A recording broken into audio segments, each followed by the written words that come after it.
নমস্কার বন্ধুরা, তোমরা সকলে দেখছো all India rankers YouTube channel. এবং আজকে আমরা চলে এসেছি এনটিপিসির জন্য গুরুত্বপূর্ণ কিছু কারেন্ট অ্যাফেয়ার্সগুলো আমরা আজকে দেখে নেব। কারণ কারেন্ট অ্যাফেয়ার্স কিন্তু গুরুত্বপূর্ণ কোশ্চেনগুলো তোমাদের কিন্তু এক্সামে আসছে, এবং যে সমস্ত কোশ্চেনগুলো আসছে সেই সমস্ত কোশ্চেনগুলো নিয়ে তো অবশ্যই আমরা বলবো না, কারণ সেই সমস্ত কোশ্চেন তোমাদের প্রিভিয়াস ইয়ার কোশ্চেনে কিন্তু আসছে, কারণ এখনও তোমাদের এক্সাম শেষ হয়নি। তার কারণে কোন প্রশ্ন আসছে সেটা বলবো না, বাট তোমাদের কারেন্ট অ্যাফেয়ার্সের যে গুরুত্বপূর্ণ কোশ্চেনগুলো আসতে পারে সেই সমস্ত কোশ্চেনগুলো তোমাদেরকে করিয়ে দেওয়া হবে কয়েকটা সিরিজের মাধ্যমে, ঠিক আছে? যাতে আগামী দিনে যাদের পরীক্ষা রয়েছে তাদের একটু হেল্প হয়ে যাবে। তো চলো আজকের আমাদের ক্লাস শুরু করে দিই। তোমরা যারা যারা নতুন রয়েছে একটা সাবস্ক্রাইব করে রাখবে, এবং একটা লাইক কিন্তু সকলে করে দেবে, এবং পাশে দেওয়া বেল আইকনটা প্রেস করে রাখবে নোটিফিকেশন সঙ্গে সঙ্গে পাওয়ার জন্য। টেলিগ্রাম চ্যানেলে সকলে যুক্ত হয়ে থাকবে, ডেসক্রিপশন বক্সে তোমরা লিঙ্ক পেয়ে যাবে। আর তোমাদের সকলকে বলে রাখি, কারেন্ট অ্যাফেয়ার্স যে সমস্ত কোয়েশ্চেনগুলো আসছে সেগুলো কিন্তু আমাদের পিডিএফ থেকে আসছে, এই নিয়ে কোনো টেনশন নেই, ঠিক আছে? যা পড়েছো সেটাই তোমরা বারবার রিভিশন দাও। আর 2024-এ যে জিস্ট নিয়েছিলে সেটা কিন্তু গুরুত্বপূর্ণ রয়েছে, কারণ প্রতিবার আমরা প্রতিটা শিফটেই দেখছি কম বেশি কিন্তু ওখান থেকে প্রশ্ন কিন্তু থাকছে, ঠিক আছে?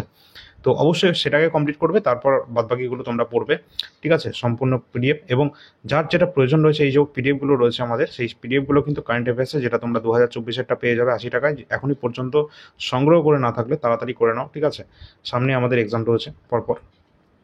আর এনটিপিসি যে আমাদের জিকে কোশ্চেনগুলো রয়েছিল লাস্ট 2020-21 5++ কোশ্চেন, সেই কোশ্চেনগুলো থেকে কিন্তু তোমাদের যে কম্পিউটারের কোশ্চেনগুলো জিজ্ঞাসা করা হচ্ছে, সেখানকার ম্যাক্সিমাম কোশ্চেন কিন্তু এই এনটিপিসি প্রিভিয়াস ইয়ারের কোশ্চেনে কিন্তু জিজ্ঞাসা করা হচ্ছে, ঠিক আছে? যার পিডিএফটা আমাদের কাছে উপলব্ধ রয়েছে 99 টাকা দিয়ে, ঠিক আছে? যাদের প্রয়োজন রয়েছে ডেসক্রিপশন বক্সের নাম্বার দেওয়া আছে, যোগাযোগ করবে। আমাদের ফার্স্ট যে কোশ্চেন রয়েছে এখানে, 2024 সালের জন্য কোন শহরকে এসসিও এর পর্যটন এবং সাংস্কৃতিক রাজধানী হিসাবে ঘোষণা করা হয়েছে? তো রাইট অ্যান্সার আমাদের হয়ে যাবে কোনটা, তোমরা দেখে নাও। চারটে আমাদের কাছে অপশন রয়েছে। রাইট অ্যান্সার যেটা আমাদের কাছে হয়ে যাবে সেটা হচ্ছে কিংডাও, চীন। চীনে অবস্থান করছে কিংডাও, যেখানে কিন্তু এই শহরটিকে এসসিও অর্থাৎ সাংহাই কোঅপারেশন অর্গানাইজেশনের মাধ্যমে পর্যটন এবং সাংস্কৃতিক রাজধানী হিসাবে ঘোষণা করা হয়েছে 24-25-এ। পরের কোশ্চেন আছে, স্টেট ব্যাংক অফ ইন্ডিয়া এর নতুন চেয়ারম্যান কে হয়েছেন? বর্তমানে আমরা জানি আমাদের স্টেট ব্যাংক অফ ইন্ডিয়ার নতুন চেয়ারম্যান হয়েছেন, তার নাম কি? অ্যাপয়েন্টমেন্টের ক্লাসটা দেখে যাবে অবশ্যই, সেখান থেকে কিন্তু প্রশ্ন অবশ্যই তোমরা কমন পাবে। তো এখানে স্টেট ব্যাংকের বর্তমান কিন্তু চেয়ারম্যান রয়েছেন, তার নাম চালনা শ্রীনিবাসালু শেট্টি। 1955 সালে এটি প্রতিষ্ঠিত হয়েছিল এসবিআই, যেটা কিন্তু এর আগের নাম ছিল ইম্পেরিয়াল ব্যাংক অফ ইন্ডিয়া, যার সদর দপ্তর মুম্বাই, মহারাষ্ট্র অবস্থান করছে। পরের কোশ্চেন আছে, সমগ্র ভারতে 3টি নতুন ফৌজদারি আইন কিন্তু কার্যকর করা হয়েছে, সেটা আমরা সকলেই জানি।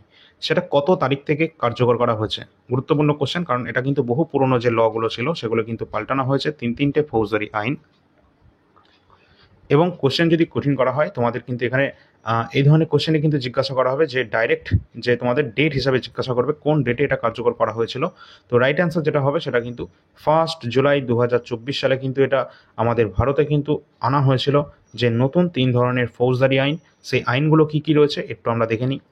আমাদের যে পুরনো যে আইনটা ছিল সেটা কী ছিল? সেটা হচ্ছে দ্য ইন্ডিয়ান পিনাল কোড, যেটা কিন্তু 1860-এর যে আইনটা ছিল সেটা কিন্তু দ্য ইন্ডিয়ান পিনাল কোড, যেটা কিন্তু বর্তমানে রয়েছে বিএনএস অর্থাৎ ভারতীয় ন্যায় সংহিতা, এর বর্তমান কিন্তু এটা নাম রয়েছে। যেহেতু আইনটা পাস হয়েছিল 2023-এ, এবং এটা ইন্ট্রোডিউস করা হয়েছে, কার্যকর করা হয়েছে সাল 2024 1 জুলাই থেকে, ঠিক আছে? এবং আমরা পরবর্তী যেটা দেখছি সেটা হচ্ছে কি, সিআরপিসি অর্থাৎ ক্রিমিনাল প্রসিজার কোড, যেটা কিন্তু 1973 সালের আইনটি। এখন বর্তমানে কিন্তু এটা পাল্টে যেটা হয়েছে সেটা হচ্ছে বিএনএসএস অর্থাৎ ভারতীয় নাগরিক সংহিতা, যেটা রয়েছে সুরক্ষা সংহিতা, সেটা কিন্তু আমাদের বর্তমানে রয়েছে বিএনএসএস, যেটা সিআরপিসি এর পরবর্তী। পরের প্রশ্ন আমাদের পরের যেটা আমাদের আইনটা রয়েছে সেটা হচ্ছে ইন্ডিয়ান এভিডেন্স অ্যাক্ট, যেটা কিন্তু বর্তমানে কিন্তু রয়েছে ইন্ডিয়ান এভিডেন্স অ্যাক্ট, ঠিক আছে? পরের কোশ্চেন আমরা দেখব, 38তম যে আমাদের ন্যাশনাল গেমস 2025 সালে পদক তালিকায় শীর্ষস্থানে কে রয়েছে? 38তম যে আমাদের ন্যাশনাল গেমস রয়েছে, জাতীয় গেমস রয়েছে 2025 সালে পদক তালিকায় শীর্ষস্থানে রয়েছে কে? মহারাষ্ট্র, সার্ভিসেস নাকি হরিয়ানা, মধ্যপ্রদেশ? সার্ভিসেস অর্থাৎ এটা একটা টিম রয়েছে। তো এখানে কিন্তু আমাদের দেখতে হবে রাইট অ্যান্সার যেটা হবে সার্ভিসেস। এরা কিন্তু একদম 38তম যে ন্যাশনাল গেমস রয়েছে 2025-এ, সেখানে পদক তালিকায় শীর্ষস্থানে কিন্তু রয়েছে সার্ভিসেস। এখানে আমরা দেখে নেব গুরুত্বপূর্ণ ইম্পর্টেন্ট পয়েন্ট, যেমন এখানকার মাস্কট কী ছিল। এখানে কিন্তু মাস্কট যেটা ছিল সেটা কিন্তু মৌলি। মৌলি কি? মৌলি হচ্ছে উত্তরাখণ্ডের একটি রাষ্ট্রীয় পাখি। এখানে মশাল যেটা ছিল সেটা হচ্ছে আমাদের তেজস্বিনী। এছাড়া পদক তালিকার শীর্ষ দল কিন্তু ছিল সার্ভিসেস, যারা কিন্তু টোটাল 121টি পদক কিন্তু পেয়েছিল। পরের কোশ্চেন আছে, ভারত কোন দেশকে হারিয়ে আইসিসি চ্যাম্পিয়ন্স ট্রফি 2025-এর যে শিরোপা সেটা জিতে নিয়েছে? তো আমরা জানি এখানে ভারত কোন দেশকে হারিয়ে, অর্থাৎ কাকে হারিয়ে আইসিসি চ্যাম্পিয়ন্স ট্রফি 2025-এর শিরোপা জিতে নিয়েছে। রাইট অ্যান্সার যেটা হবে কোনটা, অস্ট্রেলিয়া, নিউজিল্যান্ড, পাকিস্তান না দক্ষিণ আফ্রিকা? রাইট অ্যান্সার হয়ে যাবে নিউজিল্যান্ডকে হারিয়ে ভারত আইসিসি চ্যাম্পিয়ন্স ট্রফি 2025-এর যে শিরোপা সেটা কিন্তু জিতে নিয়েছে। এবারের যে সংস্করণ ছিল অর্থাৎ এডিশন ছিল সেটা কিন্তু 9th এডিশন ছিল এবারের, এবং এটা আয়োজন হয়েছিল কোন দেশে আমরা দেখে নেব একটু। যেমন আয়োজন করা হয়েছিল এটা পাকিস্তান এবং সংযুক্ত আরব আমিরাতে এটা কিন্তু আয়োজন অর্থাৎ হোস্ট করা হয়েছিল। এবারের যেটা খেলা হয়েছিল সেটা কিন্তু 9ম অর্থাৎ 9th এডিশন, এবং এখানে দেখছি আমরা বিজয়ী দল হিসাবে যেটা কিন্তু ভারত কিন্তু এবারের এই আইসিসি চ্যাম্পিয়ন্স ট্রফি 2025-এর চ্যাম্পিয়ন্স ট্রফিতে চ্যাম্পিয়ন হয়েছিল ভারত, যেটা কিন্তু আমরা অলরেডি ক্লাসের মাধ্যমে তোমাদের জানিয়েছিলাম। এবং এখানে কিন্তু ভারত তৃতীয়বারের জন্য কিন্তু বিজয়ী হয়েছে। এখানে যদি বলি আমাদের ভারতের যে টিমের যে অধিনায়ক ছিল তিনি কিন্তু ছিলেন রোহিত শর্মা। এছাড়া রানার্স আপ হয়েছে সেটা হচ্ছে নিউজিল্যান্ডের team. Man of the match হয়েছিল ফাইনালে, যেটা কিন্তু রোহিত শর্মা ভারতের। এবং আইসিসি চ্যাম্পিয়ন্স ট্রফি 2029 অর্থাৎ যেটা কিন্তু আপকামিং আমাদের হতে চলেছে আইসিসি চ্যাম্পিয়ন্স ট্রফি 2029 সালে, যেটা কিন্তু আমাদের ভারত কিন্তু হোস্ট করতে যাচ্ছে 2029 সালের আইসিসি চ্যাম্পিয়ন্স ট্রফি। গুরুত্বপূর্ণ কোশ্চেন, আপকামিং এক্সামগুলোতে কিন্তু এই ধরনের কোশ্চেন সবই কিন্তু গুরুত্বপূর্ণ রয়েছে। চলো তোমাদের পরবর্তী কোশ্চেনে দেখি, যদি ভালো লাগে একটা লাইক কিন্তু অবশ্যই করে দেবে সকলে। কোন দল 2025 সালের মহিলা প্রিমিয়ার লিগ অর্থাৎ WPL শিরোপা জিতে নিয়েছে, যেটা ওমেন্স প্রিমিয়ার লিগ? এখানে আমাদের দেখতে হবে কোন দল এখানে জিতে নিয়েছে 2025 সালের ওমেন্স প্রিমিয়ার লিগ অর্থাৎ মহিলা premier league WPL। Right answer যেটা হয়ে যাবে মুম্বাই ইন্ডিয়ান্স। মুম্বাই ইন্ডিয়ান্স 2025 সালের এই WPL এর শিরোপা জিতে নিয়েছে। এবং এখানে দেখতে হবে ইম্পর্টেন্ট পয়েন্ট হিসাবে আয়োজন করা হয়েছিল কোথায়, এটা হোস্ট করা হয়েছিল খেলাটা, যেটা কিন্তু বেঙ্গালুরু, লখনৌ, মুম্বাই এবং ভাদোদারা, যেটা কিন্তু গুজরাটে অবস্থান করছে। তো এখানে কিন্তু আয়োজন করা হয়েছিল এবারের খেলার, যেটা কিন্তু ছিল 3rd এডিশন অর্থাৎ তৃতীয় সংস্করণ।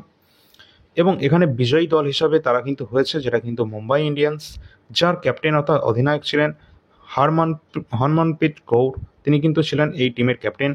এবং এখানে দেখতে হবে যে রানার্স আপ হয়েছে কে, অবশ্যই দিল্লি ক্যাপিটালসকে হারিয়ে মুম্বাই ইন্ডিয়ান্স কিন্তু জিতে নিয়েছে WPL 2025।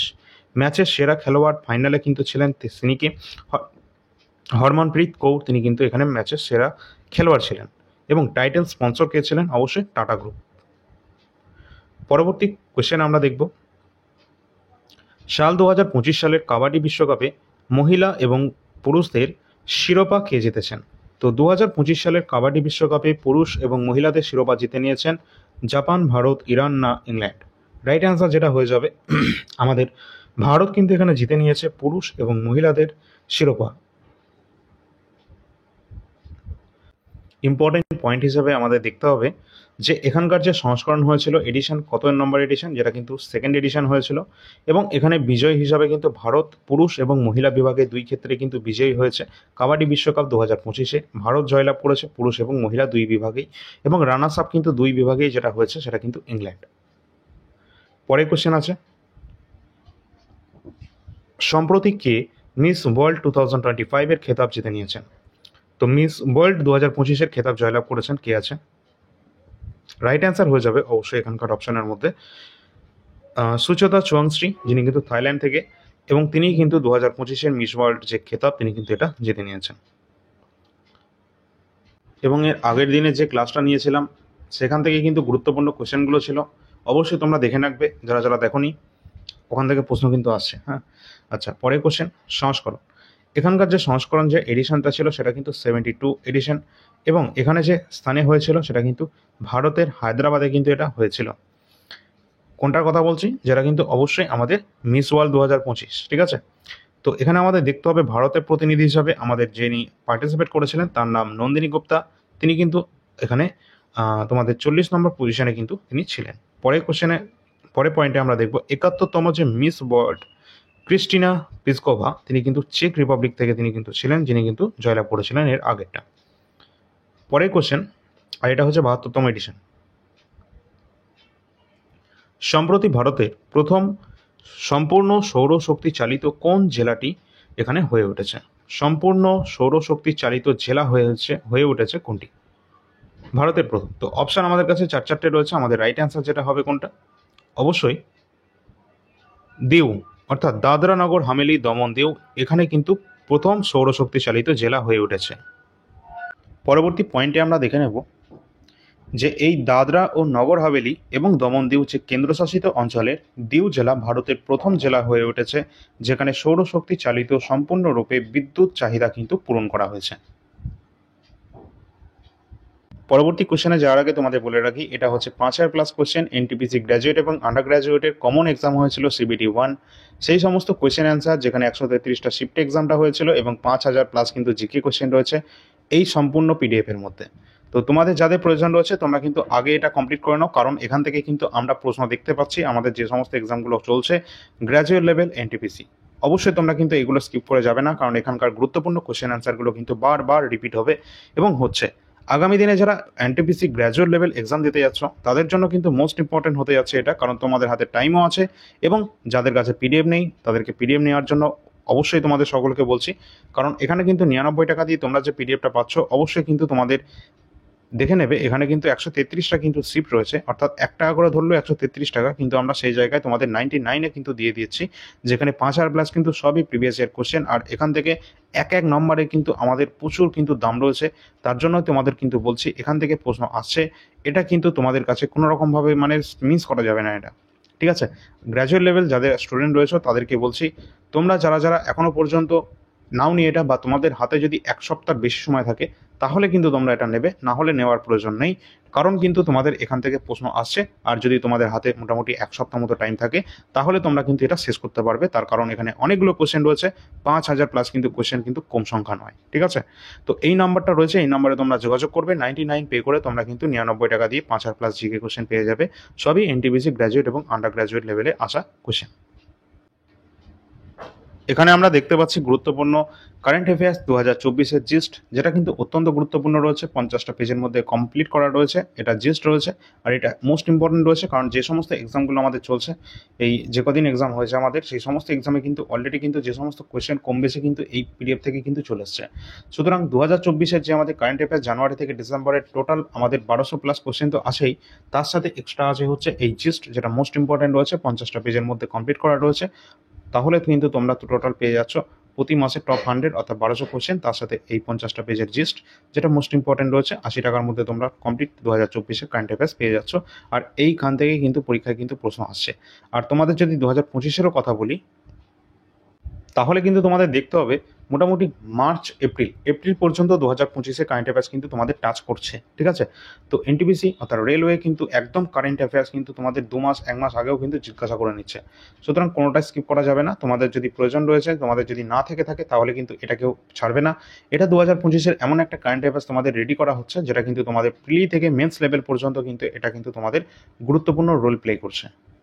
এবং এখানে কিন্তু তোমাদের টোটাল নাম্বার অফ কোশ্চেন রয়েছে, যেটা কিন্তু 450-র কাছাকাছি, এবং সমস্ত পিডিএফ কিন্তু তোমাদের মোটামুটি মানে মান্থ হিসাবে কিন্তু পাচ্ছ প্রতি মাসের। এখানে টোটাল জানুয়ারি, ফেব্রুয়ারি, মার্চ এবং এপ্রিল মাসের কারেন্ট অ্যাফেয়ার্সটা উপলব্ধ রয়েছে, যেগুলো তোমরা 75 টাকা দিয়ে পেয়ে যাবে। এবং মোস্ট ইম্পর্টেন্ট রয়েছে যেগুলো এসএসসি টিয়ার 1 টিয়ার 2, আমাদের রেলওয়ে সিবিটি 1 সিবিটি 2, এবং আমাদের রাজ্যের WBCS, group C, group D এবং পিএসসি মিসলেনিয়াস বা ক্লাসিক সমস্ত এক্সামের জন্য কিন্তু গুরুত্বপূর্ণ রয়েছে, যেখান থেকে প্রশ্ন কিন্তু এখান থেকে অবশ্যই আসবে, এই নিয়ে কোনো সন্দেহ নেই।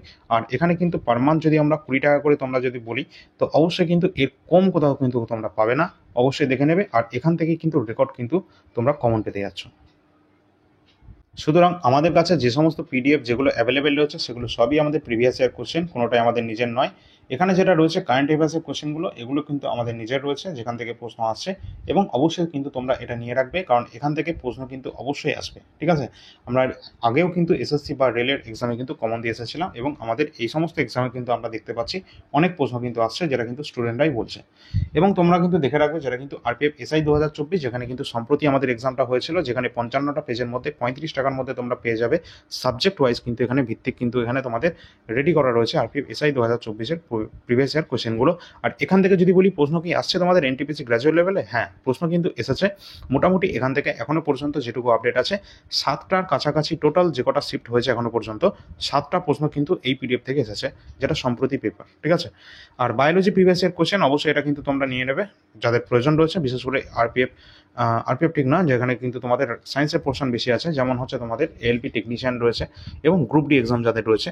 এছাড়া আমাদের কিন্তু সামনে কিন্তু আর একটা নোটিফিকেশন জারি হয়েছে, সেটা কিন্তু টেকনিশিয়ান। তোমাদের এর বিস্তারিত বিজ্ঞপ্তি তোমাদের কিন্তু টেলিগ্রাম চ্যানেলে জানিয়ে দিয়েছিলাম। এই জন্যই তোমাদের সকলকে বলবো টেলিগ্রাম চ্যানেলে সকলে যুক্ত হয়ে থাকবে। ডিসক্রিপশন বক্সে কিন্তু লিঙ্ক তোমরা পেয়ে যাবে। এবং এই যে আমাদের রয়েছে কারেন্ট অ্যাফেয়ার্স এবং প্রিভিয়াস ইয়ার জিকে কোশ্চেন 5 আর প্লাস, এই দুটো কিন্তু মোস্ট ইম্পর্টেন্ট রয়েছে, এটা কিন্তু কেউ ছাড়বে না। আর এখানে কিন্তু হোয়াটসঅ্যাপ নাম্বার রয়েছে, যার যেটা প্রয়োজন রয়েছে এই নাম্বারে কিন্তু যোগাযোগ করবে, ডেমো পিডিএফও তোমরা এখানে পেয়ে যাবে। তো পরবর্তী আমাদের প্রশ্ন রয়েছে, ভারতের প্রথম সৌরশক্তি চালিত শহর হিসাবে নিজের কোন শহরটি ঘোষণা করা হয়েছে? তো রাইট অ্যান্সার যেটা হয়ে যাবে অবশ্যই মধ্যপ্রদেশের যে সাঁচি রয়েছে সেটা কিন্তু ভারতের প্রথম সৌরশক্তি চালিত শহর হিসাবে কিন্তু এটা ঘোষণা করা হয়েছে। পরের কোশ্চেন আছে, ভারতের প্রথম 24x7 অর্থাৎ 24 ঘন্টা এবং টোটাল কিন্তু এখানে তোমাদের সৌরশক্তি চালিত যে গ্রাম যেটা কিন্তু কোনটা? অবশ্যই রাইট অ্যান্সার যেটা হয়ে যাবে সেটা কিন্তু তোমাদের গুজরাটের মোধেরা যে গ্রামটা রয়েছে সেখানে কিন্তু সৌরশক্তি চালিত প্রথম গ্রাম, যেখানে কিন্তু প্রথম কিন্তু এটা হয়েছে। পরের প্রশ্ন, প্রধানমন্ত্রী নরেন্দ্র মোদী কোথায় এশিয়ার বৃহত্তম ইস্কন মন্দির, যেটা কিন্তু রয়েছে সেকেন্ড হাইয়েস্ট, এশিয়ার সেকেন্ড হাইয়েস্ট ইস্কন মন্দিরের উদ্বোধন করা হয়েছে, যেটা কিন্তু অবস্থান করছে কোথায়? তো অবশ্যই আমাদের রাইট অ্যান্সার যেটা হয়ে যাবে মুম্বাই মহারাষ্ট্র। মুম্বাই মহারাষ্ট্রে এশিয়ার দ্বিতীয় বৃহত্তম ইস্কন মন্দিরের উদ্বোধন করা হয়েছে প্রধানমন্ত্রী নরেন্দ্র মোদীর মাধ্যমে। তো এখানে আমাদের প্রথম যে এশিয়ার বৃহত্তম ইস্কন মন্দির সেটা কোথায় অবস্থান করছে অবশ্যই তোমরা যদি জেনে থাকো তাহলে কমেন্ট সেকশনে জানাও। পরের কোশ্চেন যেটা আছে, প্রধানমন্ত্রী নরেন্দ্র মোদী কোন রাজ্য বা কেন্দ্রশাসিত অঞ্চলে সোনামার্গ টানেলের উদ্বোধন করেছেন? তো অবশ্যই যেটা কিন্তু অবস্থান করছে এই সোনামার্গ টানেল, যেটা কিন্তু সম্প্রতি উদ্বোধন করা হয়েছিল জম্মু অ্যান্ড কাশ্মীরে। পরের কোশ্চেন আছে, 2025 সালের মে মাসে 46তম এশিয়ান শীর্ষ সম্মেলন 2025 কোথায় এটা কিন্তু অনুষ্ঠিত হয়েছিল কোথায়, আয়োজন করা হয়েছিল কোথায়? তো এশিয়ান সামিট যেটা কিন্তু আমাদের হয়েছিল 46তম, এটা কোথায় হয়েছিল? মালয়েশিয়া কুয়ালালামপুরে এটা কিন্তু অনুষ্ঠিত করা হয়েছিল। এবং এই সম্পর্কিত আমরা যদি একটু দেখে নিই, প্রতিষ্ঠিত হয়েছিল এটি 8ই আগস্ট 1967 এবং এখানে কিন্তু ব্যাংকক ঘোষণাপত্রের মাধ্যমেই কিন্তু এটা হয়েছে। এবং এর সদস্য দেশ বর্তমানে কিন্তু 11টি এবং এর 11তম যে সদস্য দেশ সেটা হচ্ছে ইস্ট তাইমুর, অর্থাৎ পূর্ব তাইমুর, সেটা হচ্ছে এর সদস্য দেশ রয়েছে। এবং এর সদর দপ্তর অর্থাৎ হেডকোয়ার্টার অবস্থান করছে ইন্দোনেশিয়া জাকার্তা। পরের কোশ্চেন, কোন ভারতীয় কন্নড় লেখক আন্তর্জাতিক বুকার পুরস্কার 2025 এটা কিন্তু জিতেছিলেন? তো এটা কিন্তু আগের দিনের ক্লাসও হয়তো তোমাদের বলেছিলাম। তো আন্তর্জাতিক বুকার পুরস্কার জয়ী আমাদের 2025-এর কন্নড় লেখক, তার নাম কি? বানু মুস্তক, তিনি কিন্তু ইন্টারন্যাশনাল বুকার প্রাইজ উইনার হয়েছেন 2025-এ। পরবর্তী প্রশ্ন, আইসিএমআর ভারতের প্রথম ডায়াবেটিস বায়ো ব্যাংক এটি কোথায় প্রতিষ্ঠা করেছেন কোথায়? অবশ্যই কিন্তু এটা চেন্নাইতে অবস্থান করছে।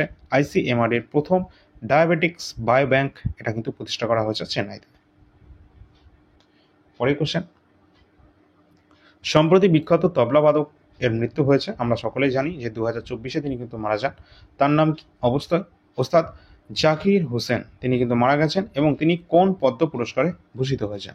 তো তিনি কিন্তু জাকির হোসেন, তিনি বিখ্যাত তবলাবাদক এবং ইনার যে পিতা ছিলেন আল্লাহ রাখা খান, তিনিও কিন্তু বিখ্যাত তবলাবাদক ছিলেন, তাই তো? পরীক্ষায় দুটো এক্সামে জিজ্ঞাসা করা হয়। তো ইনি কিন্তু পদ্মশ্রীও পেয়েছেন, পদ্মভূষণও পেয়েছেন বা পদ্মবিভূষণও পেয়েছেন, অর্থাৎ উপরের সমস্ত ধরনের পুরস্কারগুলো তিনি কিন্তু পেয়েছেন। তো আমরা দেখে নেব ইনার সম্পর্কে। ইনার জন্ম মুম্বাইতে মহারাষ্ট্রে। ইনার পিতার নাম আল্লাহ রাখা খান, যিনি কিন্তু বিখ্যাত তবলা বাদক ছিলেন। এবং 2023 সালে তিনি কিন্তু পদ্মবিভূষণ পুরস্কার, যেটা হচ্ছে ভারত সরকারের দ্বিতীয় সর্বোচ্চ বেসামরিক পুরস্কার, সেটা কিন্তু তাকে প্রদান করা হয়েছিল সাল 2023-এ। 2002 সালে পদ্মভূষণ পুরস্কারে সম্মানিত হয়েছেন এবং এটা হচ্ছে আমাদের তৃতীয় সর্বোচ্চ বেসামরিক সম্মান। এবং আমাদের যেটা রয়েছে সেটা হচ্ছে 1988 সালে তিনি কিন্তু পদ্মশ্রী পুরস্কারে সম্মানিত হন এবং এটা হচ্ছে ভারতের চতুর্থ সামরিক পুরস্কার। এবং এখানে এটাও দেখতে হবে তিনি কিন্তু বিশ্বচের সঙ্গীতে তার অগ্রণী কাজের জন্য তাকে কিন্তু 4টি গ্র্যামি পুরস্কারে তাকে কিন্তু ভূষিত করা হয়। ঠিক আছে? তো এই সমস্ত কোয়েশ্চেনগুলো কিন্তু এক্সামের জন্য গুরুত্বপূর্ণ, অবশ্যই তোমাদের দেখতে হবে এটা। পরের কোয়েশ্চেন, সাল 2024 সালের ডিসেম্বরে কে ভারতীয় রিজার্ভ ব্যাংক অর্থাৎ আরবিআই এর নতুন গভর্নর হয়েছেন? তো আমরা এটা সকলেই জানি, সঞ্জয় মালহোত্রা তিনি 2024 সালের আরবিআই অর্থাৎ রিজার্ভ ব্যাংক অফ ইন্ডিয়ার নতুন গভর্নর হিসাবে নিযুক্ত হয়েছেন। তো ইনার সম্পর্কে আমাদের একটু দেখে নিতে হবে। আরবিআই সম্পর্কে, আরবিআই যেটা প্রতিষ্ঠিত হয়েছিল 1 এপ্রিল 1935 সালে রিজার্ভ ব্যাংক অফ ইন্ডিয়া আইন 1934-এর অধীনে, এবং এর সদর দপ্তর অর্থাৎ হেডকোয়ার্টার অবস্থান করছে মুম্বাই, মহারাষ্ট্রে। এর জাতীয়করণ কবে হয়েছিল? ন্যাশনালাইজেশন যেটা হয়েছিল সাল 1949 সালে হয়েছিল। এবং এসবিআই এর প্রথম গভর্নরের নাম কি ছিল? আরবিআই এর প্রথম গভর্নরের নাম কি ছিল? যেটা কিন্তু আমাদের অসবর্ন স্মিথ ছিলেন। তিনি কিন্তু আরবিআই এর রিজার্ভ ব্যাংক অফ ইন্ডিয়ার প্রথম গভর্নর। বর্তমানে রয়েছেন কে? সঞ্জয় মালহোত্রা, তিনি কিন্তু 26তম গভর্নর কিন্তু রয়েছেন। এবং ভারতের সকল প্রকার ব্যাংক আরবিআই এর মাধ্যমে কিন্তু রেগুলেট হয়ে থাকে। ঠিক আছে, চলো, যদি ভালো লাগে তোমরা সকলে একটু লাইক করে দেবে এবং শেয়ার কিন্তু অবশ্যই করে দেবে। আগের ক্লাসগুলো দেখে না থাকলে দেখে নেবে, প্লেলিস্ট করা রয়েছে। টেলিগ্রাম চ্যানেলে সকলে যুক্ত হয়ে যাবে, যেখানে কিন্তু সমস্ত আপডেট সবার প্রথম তোমরা পেয়ে যাবে। ভারতের নতুন controller and auditor general of India নিযুক্ত হয়েছেন সম্প্রতি, তার নাম কি? তো রাইট অ্যান্সার হয়ে যাবে কে সঞ্জয় মূর্তি, তিনি কিন্তু নতুন controller and auditor general of India পদে নিযুক্ত হয়েছেন। পরে কোশ্চেন আছে, সম্প্রতি কোন রাজ্যে দেশের প্রথম সংবিধান জাদুঘর এটা খোলা হয়েছে? তো সংবিধান জাদুঘর যেটা কিন্তু খোলা হয়েছে দেশের প্রথম, এটা কোন রাজ্যে খোলা হয়েছে? যেটা কিন্তু রাইট অ্যান্সার হবে হরিয়ানাতে এটা প্রথম খোলা হয়েছে। পরে কোশ্চেন, বিশ্বের প্রথম বৈদিক ঘড়িটি এটি কোন শহরে অবস্থিত, যা প্রধানমন্ত্রী নরেন্দ্র মোদীর মাধ্যমে উদ্বোধন করা হয়েছিল? যেটা কিন্তু অবস্থান করছে মধ্যপ্রদেশে উজ্জয়িনীতে। পরেই কোশ্চেন, ভারতের প্রথম এআই অর্থাৎ আর্টিফিশিয়াল ইন্টেলিজেন্স টিচার শিক্ষক কিন্তু নিযুক্ত করা হয়েছে, সেটা কোথায়? অবশ্যই কিন্তু আমরা জানি যে সেখানে তোমাদের মোটামুটি 10ম শ্রেণী পর্যন্ত কিন্তু এরকম ব্যবস্থা কিন্তু চালু করা হয়েছে, এবং সেখানে কিন্তু ইন্টেলিজেন্স যে আর্টিফিশিয়াল ইন্টেলিজেন্স সেই সম্পর্কে কিন্তু সেখানে শিক্ষাও দান করা হচ্ছে, এবং সেটা বাধ্যতামূলক করা হয়েছে, সেটা কিন্তু কেরালা গভর্নমেন্টের মাধ্যমে।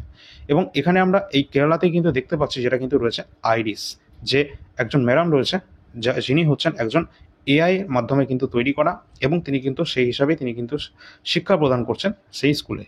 ঠিক আছে, তো তার নাম হচ্ছে আইরিস। তো এটা কিন্তু ভারতের প্রথম রাজ্য এবং প্রথম তোমাদের কিন্তু এআই চালিত স্কুল।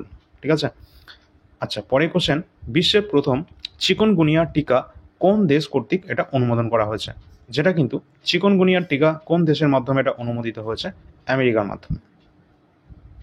পরে কোশ্চেন আছে, কোন দেশ বিশ্বের প্রথম দেশ হিসাবে মেনিনজাইটিসের বিরুদ্ধে একটি টিকা চালু করেছে? যেটা কিন্তু চালু করেছে সম্প্রতি নাইজেরিয়া।